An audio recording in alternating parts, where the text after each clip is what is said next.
হই হই রই রই কাজ করতে নেহি যাই, গান গেয়েই শান্তি পাই। হই হই রই রই। পিঁপড়ে ও ফড়িং এর গল্প।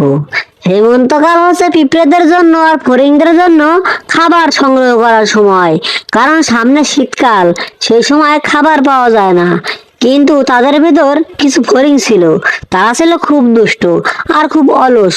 তারা কোনো কাজকর্ম করতো না, সারাদিন গান গেয়ে বেড়াতো। হই হই রই রই কাজ করতে নেহি যাই, গান গেয়েই শান্তি পাই। হই হই রই।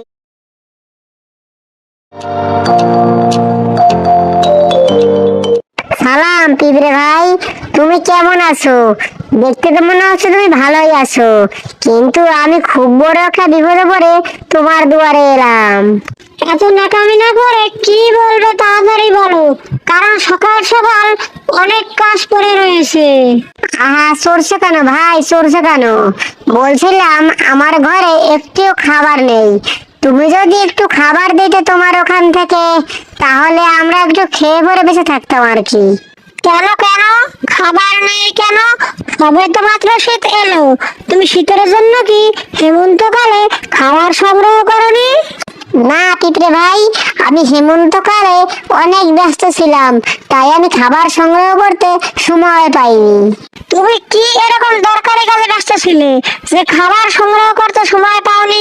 একটু বলো তো শুনি। আমি সারাটা হেমন্তকাল গান গেয়ে কাটিয়েছি, তাই আমি খাবার সংগ্রহ করতে সময় পাইনি। বেশ করেছো, তোমার কথা শুনে আমার খুব রাগ হচ্ছে। মনে হচ্ছে তোমাকে ঠাস করে একটা চড় মারি। তুমি যেহেতু হেমন্তকাল গান গেয়ে কাটিয়েছো, এখন শীতকালটা না হয় নাচ করে কাটিয়ে দাও, যাও এখান থেকে। তারপর ফড়িংটি মনের দুঃখে সেখান থেকে উড়ে চলে গেল।